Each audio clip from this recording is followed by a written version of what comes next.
सुप्रभात। आज साहित्य के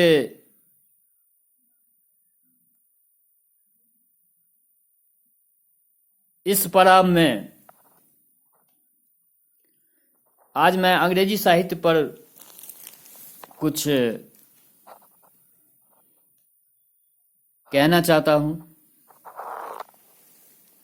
अंग्रेजी एक अंतर्राष्ट्रीय भाषा है। हम सभी जानते हैं कि अंग्रेजी एक अंतर्राष्ट्रीय भाषा है। हालांकि बहुत सारे लोग इस भाषा से बहुत खौफ खाते हैं, जबकि मैं कहूं ये सबसे आसान भाषा है। ये सीखना कोई मुश्किल काम नहीं है। हाँ, कुछ ऐसी बातें होती है जहां बच्चे या कुछ टीनेजर्स या यंग उन्हें कुछ कुछ प्रॉब्लम फेस आती है। तो अगर समस्याएं आती है तो अपने साथ समाधान लेकर के भी आती है। आज मैंने प्रयास किया है अपने इस कड़ी में अंग्रेजी वर्णमाला का जो तीसरा वर्ण होता है सी, तो सी का सही सही उच्चारण क्या होना चाहिए।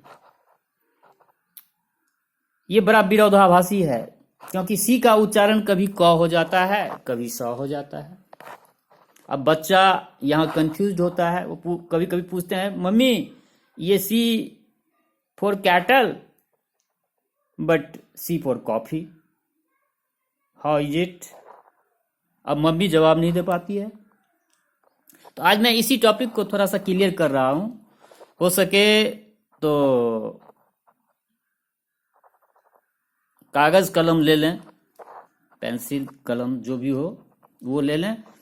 बहुत छोटा सा है, इसमें सिर्फ वॉवेल का खेल है। एक बार अगर आपको हम समझा देते हैं, जिंदगी भर आप कभी नहीं भूलेंगे। तो चलिए आते हैं अपने पॉइंट पर। सी का उच्चारण कब क होता है। सी का उच्चारण कब क होता है, इसके लिए थोड़ा सा हम अपने इस अंग्रेजी भाषा के वॉवेल पर फोकस कर दें। हम सभी जानते हैं कि अंग्रेजी भाषा में सिर्फ 5 वॉवेल है, ए ई आई ओ यू। तो आप इस तरह से मोटा मोटी तौर से आप ऐसे समझ लें कि सी के बाद अगर ए ओ यू आए तो सी का उच्चारण क होगा। इसके अतिरिक्त कुछ व्यंजन भी अगर सी के बाद आता है तो सी का उच्चारण क ही होता है। पहले हम सी के बाद ए ओ यू आता है तो सी का उच्चारण कैसे क होता है, इसको हम लोग क्लियर कर लेते हैं।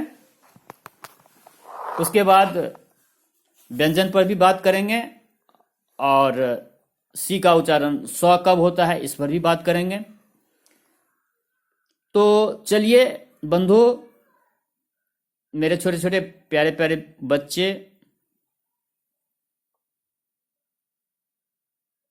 जिन्हें भी ये कंफ्यूजन दिमाग में हो वो आज बैठ जाए मेरे इस छोटे से क्लास में। मैं भरपूर प्रयास करूंगा कि उनकी सारी कंफ्यूजन दूर हो जाए। तो सबसे पहले हम सी के बाद अगर ए आता है तो सी का उच्चारण क होता है। For example candle, CANDLE candle, captain, CAPTAIN captain, cattle, CATTLE cattle, catch, CATCH catch, call, care, can, cause, carry, cast, canvas etcetera. आप देख रहे हैं कि इसमें सी के बाद ए लिया गया है, जिसका उच्चारण क हो रहा है। अब ओ को ले लेते हैं, वावेल ओ। सी के बाद अगर वावेल ओ आता है तो भी उसका उच्चारण क ही होगा, जैसे college, coffee, confidence, cotton, cobra, कम,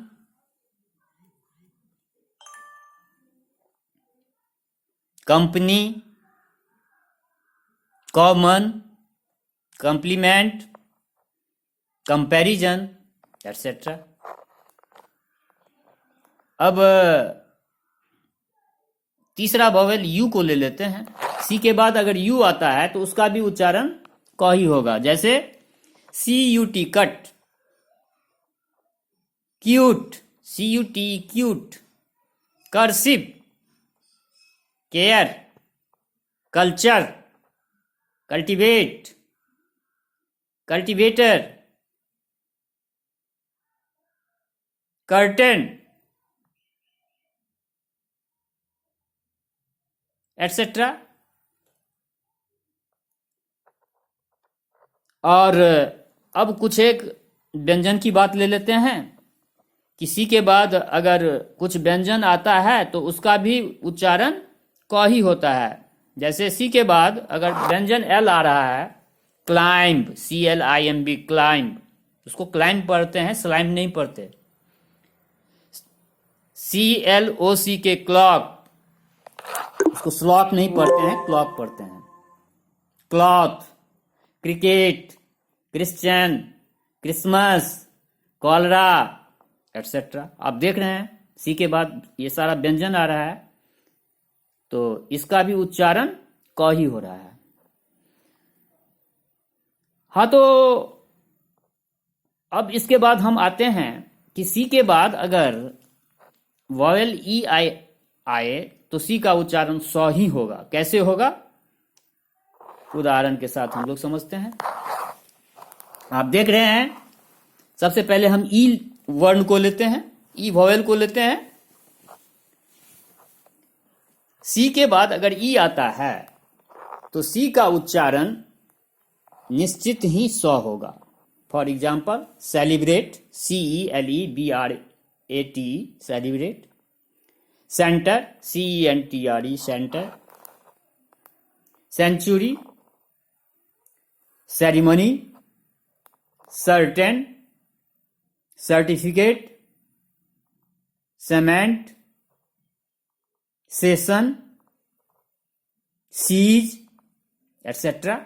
ये तो ई का कमाल आपने देखा कि अगर सी के बाद ई आता है तो सी का उच्चारण स होता है। अब सी के बाद आई जब आता है तो उसको भी आप देख लें, CIT, site, CITY, city, CINEMA, cinema, circle, circus, citizen, CITIZEN, citizen, civilization, cigarette, etcetera. तो मुझे लगता है कि अब ये कंफ्यूजन शायद आप लोगों के मन से दूर हो गया होगा। एक बार मैं पुनः रिपीट कर देता हूं मोटे तौर पर। सी के बाद अगर वॉवेल, जो 5 वॉवेल है AEIOU, उसमें से सी के बाद अगर AOU आए तो सी का उच्चारण क होगा। लेकिन अगर सी के बाद वॉवेल ई और आई आता है तो निश्चित ही सी का उच्चारण स होगा। इसमें कोई ज़्यादा कंफ्यूजन नहीं है, और ज़्यादा कंफ्यूजन में मैं यही सजेस्ट करूंगा कि ज़्यादा कंफ्यूजन में ना रहें। और जो कुछ भी अभी मैं इस लेक्चर में आपके सामने रखा, इसको आप आत्मसात कर लें और हो सकता है इसके बाद मैं फिर कोई नया टॉपिक लेकर के आपके सामने आऊँगा। एक अनुरोध करूँगा कि अगर ये वीडियो आपको पसंद आया तो प्लीज़ इसको सब्सक्राइब कर लें, बेल आइकॉन दबा लें ताकि आपको नोटिफिकेशन मिलता रहे, और लाइक का बटन भी दबा दें। अगर आप लाइक नहीं करते हैं तो आप डिसलाइक भी कर सकते हैं। आप क्यों नहीं पसंद करते हैं, आप अपना कमेंट हमें ज़रूर दें। हम आपके कमेंट का स्वागत करते हैं। स्वस्थ प्रतिस्पर्धा होनी चाहिए। बस आज के वीडियो में इतना ही। मैं तो सिर्फ इतना बताऊंगा, अपने छोटे छोटे बच्चों को, अपने छोटे छोटे बेटे बेटियों को eat English, drink English, sleep English, think English, sleep English, dream English, then English is very easy. English is very easy for you. This is not very difficult language. It is as easy as our mother tongue. Only you will have to pay your honest attention toward it. Thanks. Okay. Have a sweet day.